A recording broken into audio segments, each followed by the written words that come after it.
So welcome everybody to the Ku-ring-gai Character Study webinar. This evening we'll be talking about the character study that we started last year. Ku-ring-gai Council brought on consultants SJB to begin the process of looking at the local character in Ku-ring-gai. This came out of the LSPS, which we adopted in early 2020, or was it late 2019, Bill? It was late 2019, wasn't it, the LSPS? Yeah, great. And so the local character study was originally being undertaken concurrently with the housing strategy to ensure that any changes or intensification would be done to enhance or complement the local character whilst preserving local character in other areas that weren't subject to change. Now, things have slightly changed since the housing strategy last year, and Bill will give a little bit of an introduction around that. So I'll just introduce people in the room now. We have Bill Royal, who is our team leader of urban design. So give us a wave, Bill. We also have Craig Wise, who is the team leader of urban planning. So he's the planning expert here who can come in later on. And Jonathan Knapp, who is a director at the consultants SJB. So they've been very heavily involved with all this work. So welcome, Jonathan. So this evening, we're going to do a few things. First of all, we're going to give you an update on where the project's at, a summary of what we heard from our first round of community consultation, which took place in late 2020. And then Jonathan is going to give an overview of the project and where we're up to and where it goes from here. Once we've done all that, it will be your opportunity to ask us questions. Now, I just want to make you aware of the Q&A functionality in this Zoom webinar. So if you look at the bottom of your screen, you'll see Q&A, and if you click on that, you'll be able to type in questions. So what we'll do with questions is, if they come into your head, please write them in the Q&A. But we will be addressing them all later on when we have the panel session after the presentations. What we will do is we'll make a note of all the questions, and along with the recording of this webinar, we will post it on the website for you to refer back to later on. And the idea of all of this is to help you when you look at the document, which will go on public exhibition tomorrow, and allow you to give some really good feedback and written submissions through that process. So the public exhibition commences tomorrow and lasts until the 26th of April. All the information will be posted on our website tomorrow, along with all the background documents that you need to refer to. The idea is to have a draft background study adopted by June 2021. Obviously, that's subject to making amendments off the back of this public exhibition process and then reporting to council. What I will do now is I will hand over to Bill Royal, who will give a quick update as to the project to this stage. And after Bill, it will be Jonathan who will give a presentation about the whole project. Please post your questions. If you have comments or observations, please use the chat box. And again, we'll be making a note of all the questions, and hopefully tomorrow we'll have the document, the summary document of Q&A up on the website too. So Bill, I'll hand over to you. Thanks, Will. Yeah, so just a bit of an update where we're at. We started this study midway through last year. We prepared a preliminary draft a few months later, which included 8 broad local character areas. We decided that it would be worth testing those areas, testing the validity before we reported them to council as a draft. So we undertook an online survey in late 2020. From that, we received 127 responses, which is actually quite a lot for a sort of a high-level strategic study like this. And overall, the results showed that there was a high percentage of respondents who supported the character areas and statements.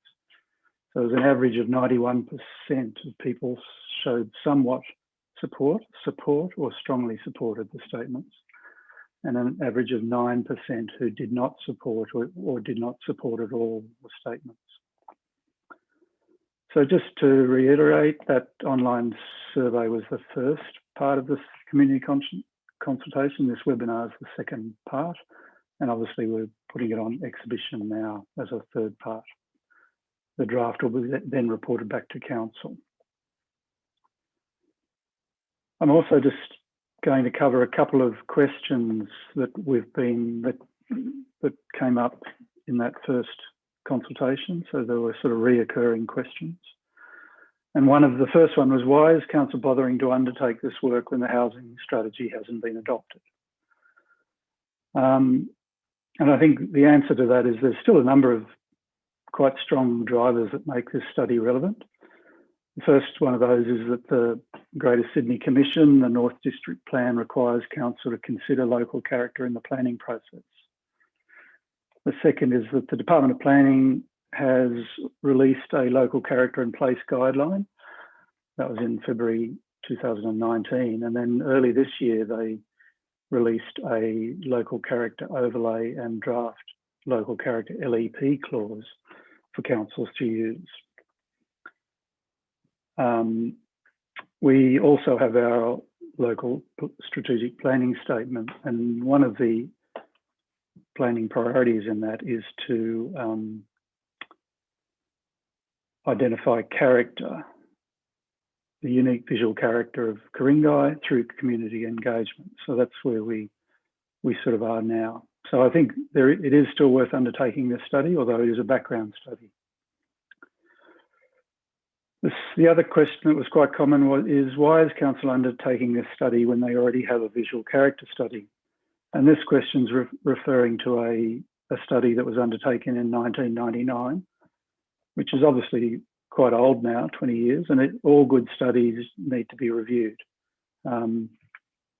This study also had some limitations. It was largely based on housing styles and only partially covered the Ku-ring-gai LGA. So yes, there was a decision to update this study and bring it in line with the Department of Planning's guidelines, which will allow us to potentially access or utilise the LEP clause and mapping overlays. This study also uses advanced mapping through GIS and allows us to overlay quite a number of factors, and you can see that in the methodology report. However, we have used that visual character study as part of the background to this. The third question is, will this current piece of work actually be useful in informing any future planning for Ku-ring-gai?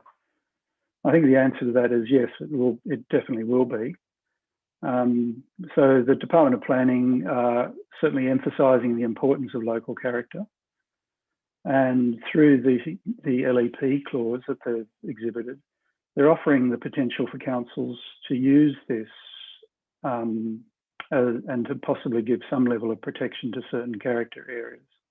It therefore makes sense for council to utilise this or investigate this opportunity and how we might be able to use it. So it is important to say that this study is, however, the first step. It's a background study, and it's the basis for moving forward on further studies. It primarily looks at physical characteristics of the LGA, so topography, trees, buildings, the physical things that you can see and touch. However, the department's guidelines require us to also look at social and cultural characteristics of the LGA. Now, we haven't done that at this stage, so that's something we'll undertake in the future to add to the study. The fourth question is, why have the local centres been left out of the study? And I think, as Will noted, the original intent of this study was to investigate the centres in more detail, and that was to run in parallel with the housing strategy and a new LEP for the local centres. However, Council's adopted housing strategy requires no change or intensification in land use around these centres. But it still does look at the centres, so it includes the 6 local centres as part of a broad local character area called the Ku-ring-gai Ridge and Centres Character Area, and that obviously runs along parallel to the railway and the highway, and with the St Ives being the outlier. The final question that was common was, why have the proposed character area statements ignored the contributions of HCAs and heritage items? And I suppose to answer that is, it certainly hasn't ignored them, and those areas form key components of many of the character areas. However, the heritage items and HCAs are already protected under an existing mechanism through the LEP and under the Heritage Act. So this study was really about identifying other areas that had value through character that may warrant some level of protection in the future. So that's my piece, Will. Thank you, Bill. I'm just put myself back on screen. So yeah, thank you, Bill. So if anybody has any questions around that, please just put it in the Q&A box. We will address these later on. And as I said, we will be capturing all of these, anything that's raised by you guys, and we will place them on the website tomorrow with a full response. If not tomorrow, it will definitely be Wednesday. So I'll hand over to Jonathan Knapp now. He's from SJB, the consultants who have worked with us on this project. Now he's going to give a full background to the study and go through some of the details, so that if there's anything that you're not quite sure about, hopefully Jonathan's presentation will explain that. That will put everything into perspective when you can access the document tomorrow and then come back with your comments through the public exhibition process. So Jonathan, I'll hand over to you. If you can just share your screen, and if anybody can let me know that they can see the screen correctly through by putting thumbs up or whatever, that will be great. So Jonathan, over to you. Thanks very much, Will. Thanks, Bill. Hopefully everybody can hear me. I'll share my screen shortly. Before I do, just want to introduce myself. I'm the director of SJB. We're a town planning, architecture, urban design and interior design practice. I'm specialised in urban design. I'm also a former resident of Ku-ring-gai. I was born in Wahroonga, raised in Wahroonga, went to Ku-ring-gai High School, went to the Bush School in Wahroonga, know the area extremely well. And I suppose that was a nice advantage when we were tendering for this project, because it gave me a particular insight, which I hope has been valuable in our practice working with council in preparing the background study. Like Will mentioned, we've got a relatively concise presentation. It's going to, I suppose, set the scene for our work, talk about where we are in the process, and then I suppose give an overview of our approach or methodology for how we arrived at the broad character areas. Noting that this consultation, this process we're going through now, is a really important part of us refining those broad character areas. We don't assume that we've got it first time, second time, third time. This has been quite an involved process, really, over the last almost 12 months to get to this point. And we know we've got some way to go. And as Bill mentioned, crucially, there's a couple of other aspects of character in the broadest sense that we still need to do some work around, which is around the social and cultural aspects of character. But I'll explain that as I go through. And I'm going to share my screen now. Okay, so I'm hoping everybody can see that. If you're not, Will, just let me know. I'll assume silence is agreement. So yeah, all good. Great, thanks, Will. So I've got about 26 slides here. When the background study goes up on Council's website, you'll notice it's much longer than that, because we go into far more detail in our description of the existing character of those each broad character areas. So I'm going to try and set the scene for you. And suppose expand on some of the points that Bill has already noted. Sometimes it's easier to see words on a screen rather than just hearing somebody talk. So please excuse me if I'm a little bit repetitive, but we are in a, I suppose, towards the third year of a very long process, which has been shaped around design and local character. This is not something which council has done in isolation. This is very much happening across the entire state, and I'd say New South Wales is certainly leading the way in this approach to planning. And when we're dealing with things like aspects like place and character, which can be very difficult concepts to capture, consult on, and I suppose embed in planning, we really are sort of blazing the path for this approach to planning, which in the past has been a little bit more rudimentary and basic around, zoning and targets and jobs targets, which is still important, it's still an aspect of planning. But this, I suppose, is a much more nuanced and fine-grained and considered way of looking at local planning. And so we are in a process which has been through Council's local strategic plan, of which there was a particular priority, which I'll go to next. We've already had a discussion around where this sits in relation to the housing strategy, but I think the last point's important to note, because as we're having this conversation today, the state government is also consulting on their new design and place policy.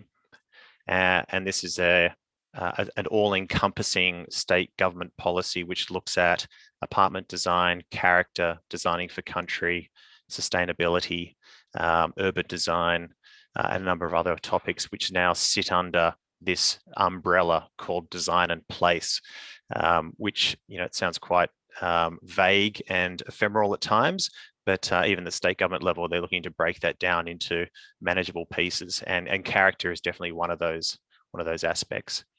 Now, we're doing this piece of work on the back of a planning priority, which was embedded in Council's local strategic planning statement, the LSPS, and that was to manage the change and growth of the LGA in a way that conserves and enhances Ku-ring-gai's unique visual and landscape character. And from our work, and definitely from my appreciation, Ku-ring-gai definitely has a very unique visual and landscape character. Sometimes it's difficult to differentiate the landscape character of parts of North Turramurra to West Pinball, but when you compare North Turramurra and West Pinball to other parts of Sydney, they are definitely unique and extremely valuable, and certainly valued by the community.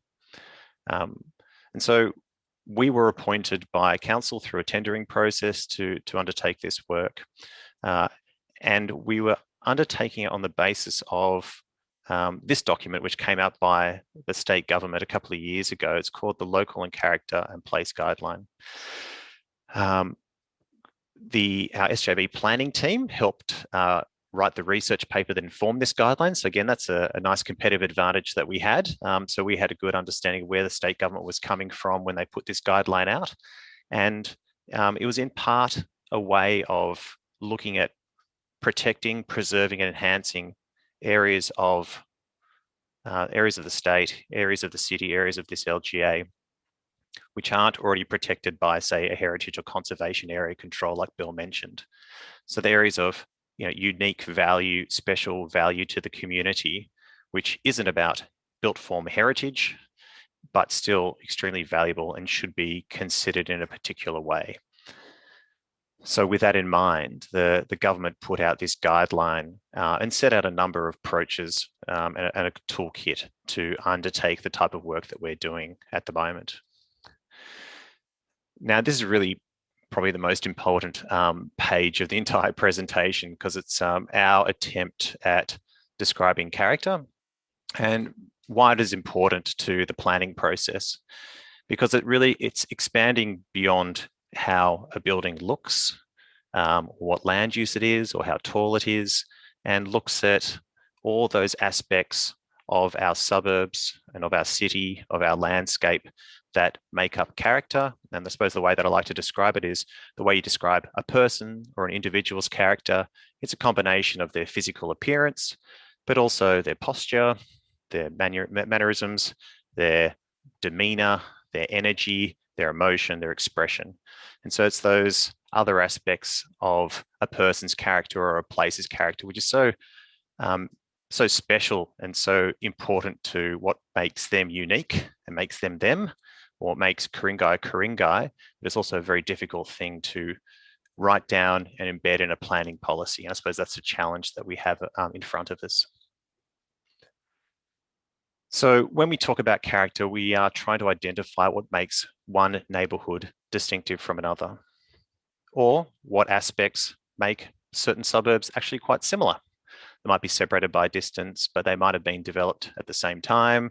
They might have the same topography, the same orientation, the same microclimate, the same subdivision pattern, which is lot size, the same street alignment, all these other aspects which we can now map using GIS, which is, sourced data, which we map, and I'll show you a diagram of how we've started to do that. And this technology and these processes weren't available when Council did their 1999 study, which is the Visual Character Study, which is a really amazing piece of work.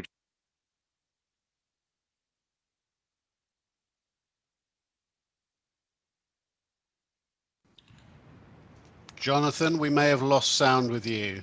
Can you just, can other people just confirm if they can Sorry, hear I'm you? back. Okay, I'm back. great, Yep, wonderful, thank you. So just referring to the 1999 Visual Character Study, which is an amazing piece of work, which definitely helped inform some of our understanding. But yeah, we have other mechanisms and methods of looking at these other aspects of, views, landscape function, height, scale, the relationship, setbacks, and the like. And so we use a combination of data sources, our own interpretation, driving the streets, our local knowledge, engagement with council, in order to find those commonalities and those areas of distinction on a neighbourhood by neighbourhood basis. We also go out and we've experienced Ku-ring-gai over a 12-month period. We understand the look and feel of a place and what the combination of these various elements come together to create what is special about Lindfield as compared to East Lindfield, as compared to North Turramurra, and so on. Importantly, all places have a character. The question is really, is it a character that we want to preserve or protect? Do we want to enhance it? Can we make it better? Or do we see that there's an opportunity for change? And that's really quite a individual interpretation, a subjective thing. But the idea that all character has an element of opportunity for change is really the degree to which change can occur before those very special elements of character get lost. Now, we're doing this because it's good planning, it's good town planning, it's good policy. Like I said before, New South Wales is definitely leading the way. We're also doing it because we're looking forward, and just to reflect on one of Bill's comments, we're trying to get an understanding of areas of desired future character. So where can change occur, in what form, and how can we best manage change without losing those very elements of character that we all find special and unique, and which collectively make up Ku-ring-gai. Ultimately, we want the outcomes of this work to be embedded in informing a planning framework. And that might be a special area or a character control, which sits within council's planning documents. From a local resident, my parents still live in the area, we want to make sure that the unique characteristics of Ku-ring-gai aren't lost, that they are maintained for generations going forward, but at the same time that Ku-ring-gai can maintain a range and quality of services which can support the community, maintain that good quality of life, and importantly, attract investment. So it's always a balancing act, which is all planning is trying to manage that development and change and that growth that we're experiencing in our society. So what is the best way that we can manage that change? This is a diagram that is taken straight out of the state government guideline on local character. I don't want to downplay the importance of this diagram, but I find it quite confusing, to be honest. I would like to think in more simplistic terms, but I suppose what it does highlight is the extreme breadth and myriad of considerations that we need to keep in mind when we're talking about character. It's not just about the appearance of a building or a mature tree canopy or a vista over a national park. It is far more broad and nuanced. You can see here that it's starting the core local character, then as it goes out through the rings, talking about the three elements of sustainability: social, economic, and environmental. The Some of them are structural and physical elements. Others are more sort of social and cultural. And then going out to the very outside, which is about health, equity, integration, responsiveness, and resilience, which are, I suppose, again, very, very high level and aspirational policy targets, which are embedded in the district plans at the sort of state government level. And they sort of set that sort of high level framework for all of planning in New South Wales. So if you take it from those very outside ring all the way down to local character is the most sort of granular understanding and consideration of parts of Sydney. Now, the timeline that we're currently in, we have been through extensive research and analysis. We have put forward what we understand to be the broad local characters and their associated character statements, and that's what's going to be posted tomorrow on Council's website. We've been through some preliminary community engagement, and here we are doing the first webinar. It's my first opportunity to present to the community more broadly, and hopefully give you a good heads up as to what the broad local character study, background study is proposing. And like Will said, we're looking to get the consultation feedback and then make any final changes to the document before it reports to Council in the middle of the year. I suppose this gives you a bit of a snapshot of some of the other strategic planning and baseline analysis that we've done at the very, very high level. You know, we've looked at the state government policies from the Greater Sydney Commission's work, the district plans, Council's local strategic planning statement, and then the other sort of draft studies that have been out, including the community strategic plan. On the state government side, there's a whole bunch of guidance around design, character, and place. I won't go into in detail, but that's all on the Government Architect's website and Department of Planning's website. There's some really great work there. I mentioned before Council's 1999 Visual Character Study. It's a fantastic piece of work that has really informed the conservation areas that are within the LGA already. There's other work by God and Mackay Logan, who are fantastic heritage consultants. And there's the community satisfaction research as well, which is a really valuable source of the community's input and thoughts on the LGA. We did a lot of GIS mapping at the whole LGA-wide basis, which looks at land use, the topography, subdivision pattern, which is sort of lot size, and other really interesting work around street networks. So the orientation of streets, whether north, south, east, west, where they're running down with the topography over in West Pinball, and how they run perpendicular from the Pacific Highway corridor through Linfield and Roseville. So that's at the highest, sort of broadest level. Then we went through a process called element mapping.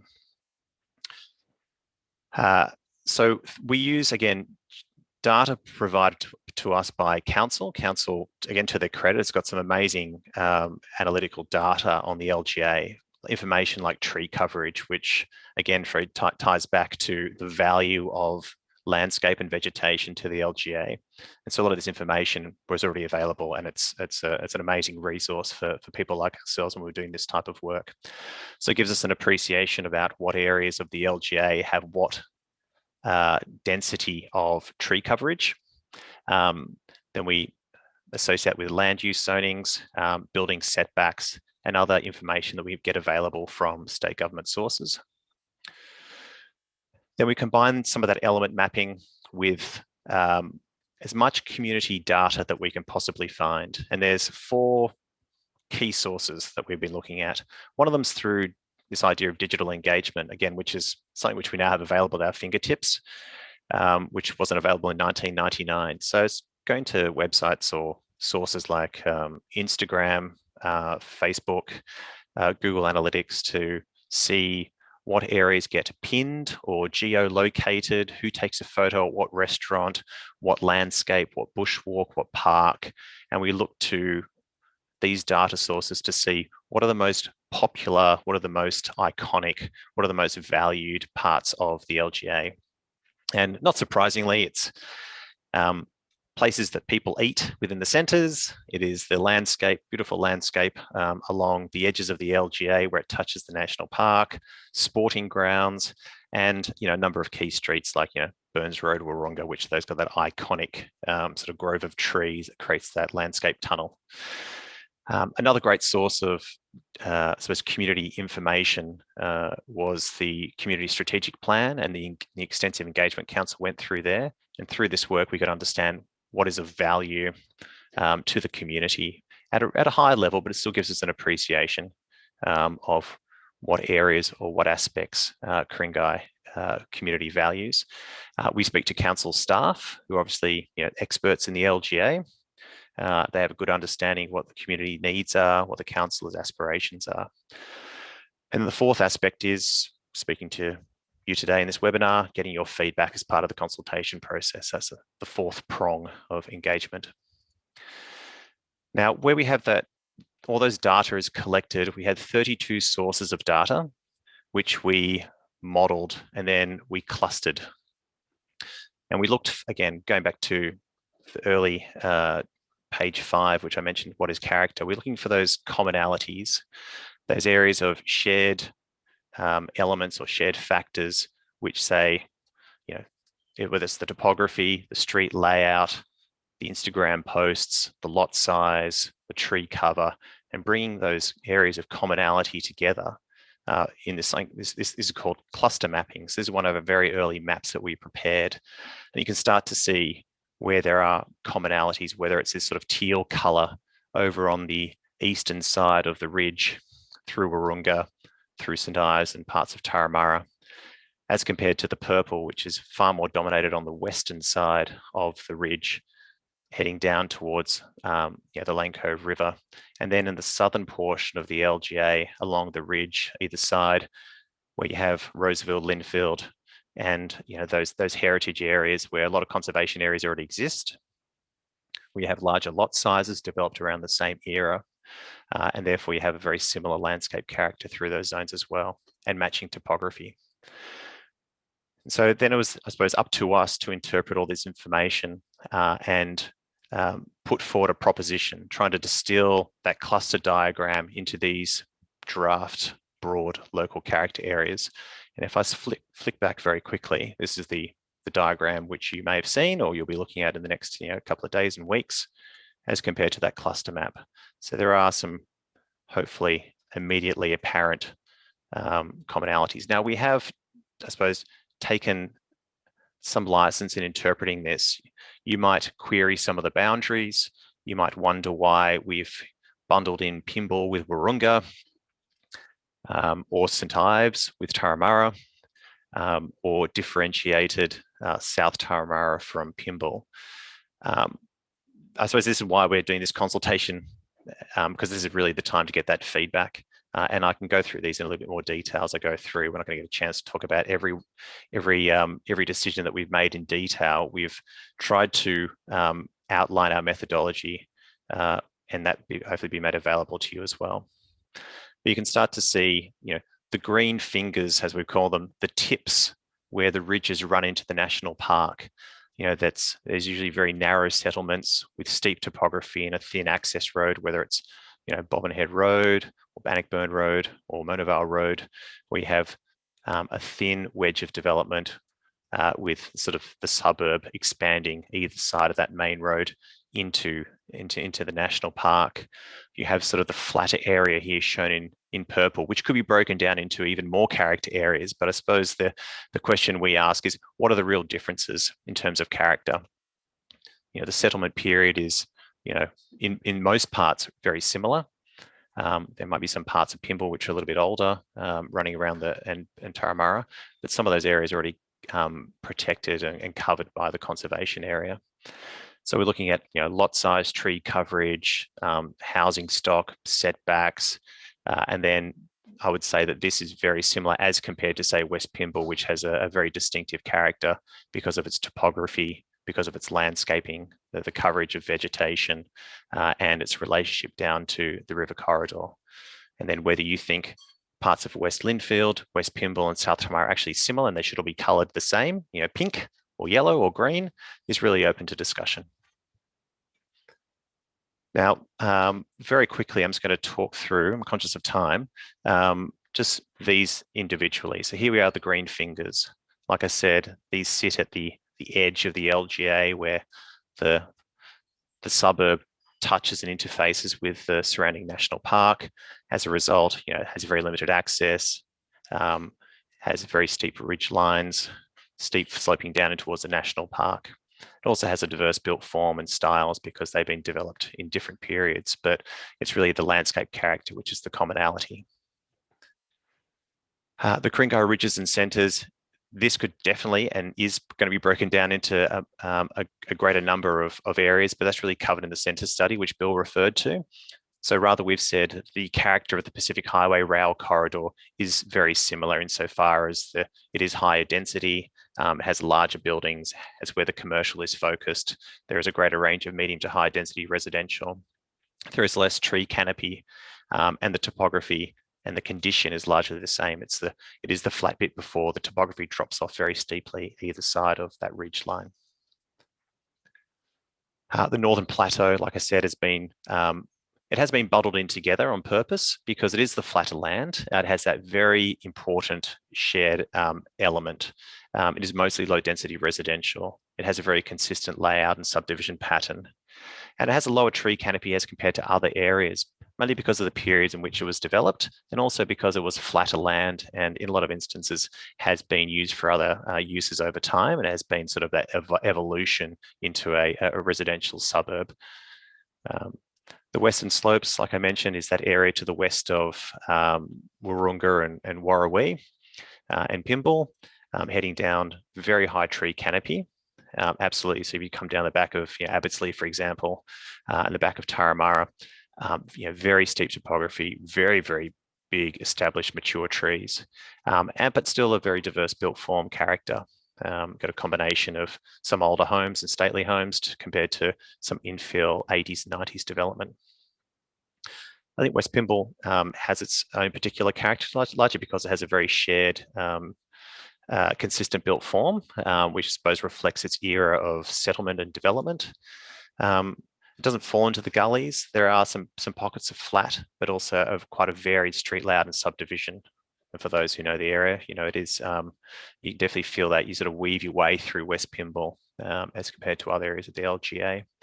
The Lower West, which is down towards Linfield, the back end of Roseville, down to where UTS used to be as well. You've got the expanses of golf course sort of weaving in and around the suburban settlement. Streets generally run perpendicular to the highway, so you're running down the ridge. There is very low density of residential and a lot of big houses. Like I mentioned, the golf courses, but the edges do have some higher density with a lower density transitioning down towards the bushland.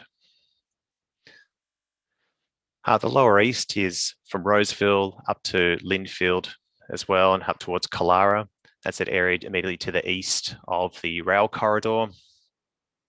I used to take a shortcut through here rather than avoiding traffic down the highway, so I know this area very well. Again, streets run perpendicular to the highway. Consistent street layouts, very, very large residential blocks with very big gardens, very high value, very established, very desirable, but also very large and high amount of heritage and conservation areas. The North Turramurra table, it's where I used to go to school, just right there, designed by the government architect in the 1960s. Great example of brutalist architecture. It is very isolated. I'm not sure that's why they put the school there, but it's very difficult to skip school. Large amounts of uncovered open space. You've got the golf course, there's a big sports development out there, and the former Lady Davidson Hospital, still kind of there, but very large retirement villages, and sort of planned communities out there, surrounded by and encompassed by that by the national park on almost all four sides. So it's a very, very unique setting, but yet the development area itself, the area of neighbourhood, is actually quite low tree coverage, which is quite interesting. But I suppose when you consider its bush setting, then maybe that's an acceptable trade-off. Now, that was a very brief overview, but hopefully it gives you an appreciation of just some of the factors that we've considered. This has been a very carefully researched and analysed process to arrive at this point. Now, this is still been done in isolation of the community. So your input's crucial. And I suppose handing back over to Will, I'm available to answer any questions. Thank you. Thank you, Jonathan. And yes, if so you stop sharing your screen, that would be great. Just to give a bit of context, the first round of community consultation, we did test the community's opinions around the broad character areas that that Jonathan has just outlined. And as Bill mentioned earlier, we did receive very strong support in the feedback that we received. I think, as Bill said, I think we had 9% of people overall didn't support the statements. So yes, a very high level of support, high 80s, low 90s percentiles of support. So that was very good, and we were very pleased with that. However, that was the first stage, and we really want to hear from you as part of this second stage. So we want you to see the whole document so that you can read it, digest it, go through all the information that Jonathan's just shared with us, and make your submissions to us. Now, we have two mechanisms to do that. The traditional way, which is simply writing us a written submission. You can also do that, use an online survey that we've set up, which basically gets your opinion on the background study. So you can write comments as you would with a written submission.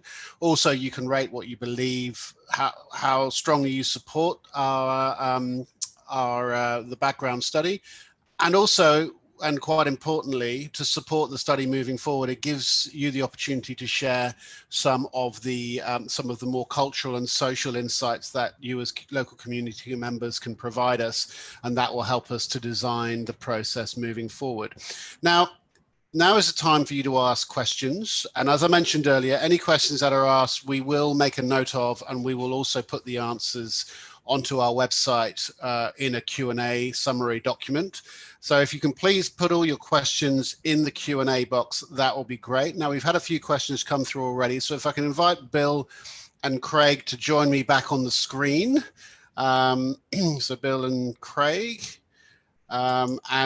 Just to remind everybody that Craig is our team leader of urban planning and Bill is our team leader of urban design. So two great experts in this area. So I'm just going to ask you the questions and I'll hand over to you for a response in a minute, Bill and Craig. So Giles asked, will you use the word intensification, which obviously means further rounds of increases in residential density in Ku-ring-gai and more and taller high-rise? The question is, what exactly is the extent and spread of this residential intensification in the present context of the KLCS? Where on the internet can a concise and specific answer be found? So can I add volunteers to answer that question? Yes, thanks, Will. I'll take on that question. Craig will take that? Yes. Back in October, Council adopted its local housing strategy, which basically said that although Council has housing targets of around 3,000 to 3,600 dwellings by 2026, that we are currently in a position under our current planning controls to deliver that housing. So it has resolved that it won't seek any further amendments to our current planning controls to deliver that, and they'll be delivered through current mechanisms. But having said that, we have now submitted that local housing strategy to the state government and are awaiting their endorsement or otherwise of that strategy. So in terms of identifying areas for further intensification, no areas have been identified for further intensification. And we'll await feedback from the Department of Planning and Environment to see where we go to next. Thank you, Craig. Hopefully that will have answered your question, Giles. And of course, you can ask further questions, Giles. And after this session, you can also contact us directly, and we can provide further responses to anything you have.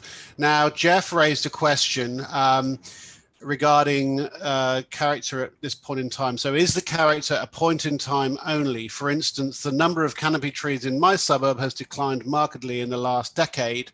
Does that mean we're locked in to the current status or could return to what it was a few years back? So I think he's saying, is it possible we can get more trees as part of this process? So, Bill, do you want to answer that one? Sure. Actually, it's a good question. I think it probably also ties in with a lot of work that Council's doing in relation to tree canopy protection and increasing our tree canopy. So Council is monitoring and mapping tree canopy and the loss of it. So we're certainly aware there has been loss in certain areas for a range of reasons. We are about to undertake an urban forest strategy, and that will be looking at where we need to focus on replacing trees. There's also a sort of a statewide policy now to drive increasing tree canopy, and that's to do with reducing the heat island effect. And the current planning minister is very keen on increasing tree canopy, so it's something that we're also looking very closely at. And just on that one, Bill, I think Jeff's question does mention trees, but I mean more broadly about character is in a point in time. So I mean, is there scope for going back into looking at things in the past, or what? I mean, I choose my words carefully because I'm not a planner. So do you have any thoughts on that? I guess in a way it is a point in time. Yeah, it's a hard question to answer. Okay. Well, anybody else want to have a try? Does anybody else have an opinion on that? Craig or Jonathan? We will be providing written answers to these questions in our summary. So we will hopefully come back with some more information on that one, Jeff. Well, thank you very much for your question, Jeff. Giles has written another question.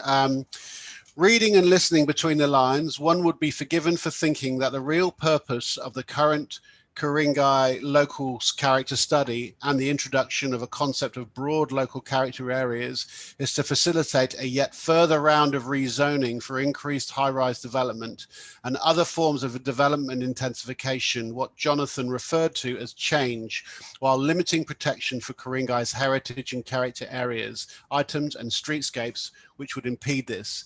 What guarantees are there that this is not the true purpose of the KLCS? Now, any takers for this question? So a follow on from what I said earlier, that Council isn't planning any rezonings certainly between now and 2036. The housing strategy commits to reviewing what housing demands will be at that point in time. And obviously we are also driven by state level planning policies and where they see future housing being delivered within the Sydney metropolitan area. And so it's at that point in time, yes, we may be looking at facilitating change, but part of what the local character study will also be doing, and it's a piece of work that hasn't been done yet because we aren't expecting any change within certainly the next 5 years, is that should there come a point in time where change is required to be delivered, then we need to develop and have community input into what the desired future character will be of those areas that will be undergoing change. So where we are at the moment is really describing the current context of character in Ku-ring-gai, but we acknowledge that we do have to go to the next phase, which will be, in the event of change being required, what is the future character we want to have in Ku-ring-gai, and we want to get the community's input into that as well. Thank you for that, Craig. Hopefully that's answered that question. Jeff has asked another question. What's the impact of being in one character area versus another? Is there any value in lobbying to move to a different area? Does anyone have an answer to that question? I guess at the moment, so the character areas are describing existing character. So if you feel that the area that you live in is more associated with one. If you're close to a boundary and you feel like that you're more associated with that other one, then you can make that comment. But I think in terms of, I can't see that there'd be any benefit in being in one or the other. I think they're all weighted equally. Okay. And I guess it's also somewhat subjective, and depending on what your personal preference is for an area, I would imagine. But Yep. yes. Okay, thank you for that. Now, John's just I think he's made a comment. The language of change and built environment and trade-offs leads to agree with Jeff and Giles' comments and questions above. So I'll take that as a comment, to quote Tony Jones. Could you give more specifics on how we submit comments? You mentioned written and online address, web address, etc. Yes, I will send all this information out to everyone who's attending this session today and all the others who have registered. We will also be promoting this through our e-newsletters on our website and through our social media. So everyone will be able to get involved in the survey, write written submissions and access all the relevant documents. And that was a question from ML. I will just move on to the next question from John. My question is, in terms of heritage and preservation in cultural terms concept, who will be accountable for consultation with the Aboriginal people who are the descendants of the Durag and Ku-ring-gai peoples? I hope I've pronounced those right. This topic includes ancient landforms, sites, and other knowledge. Bill or Craig?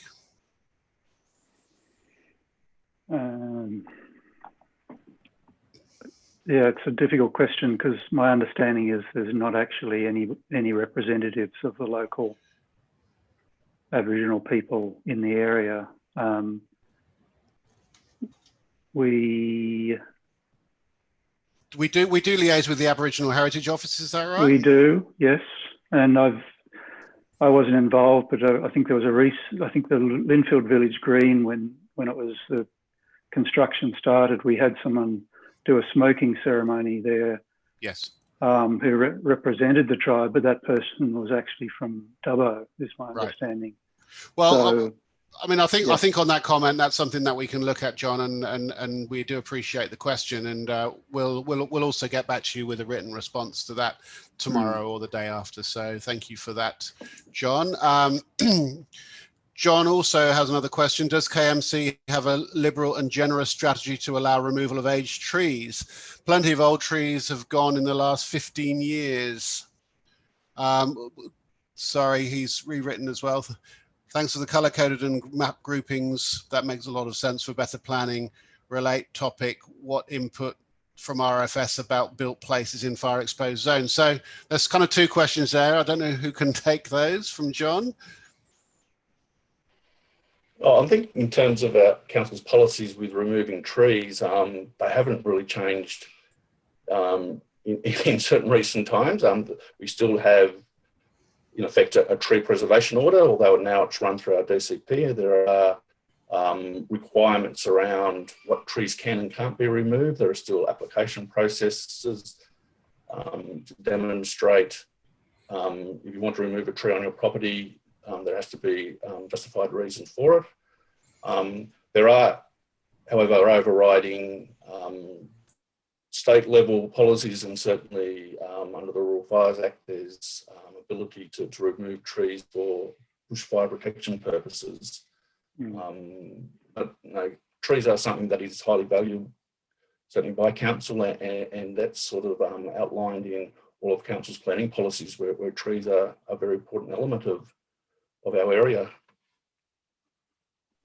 We're very aware of the loss of trees, though, as a result of what was called the 1050 rule. So that's been part of our mapping to understand that loss.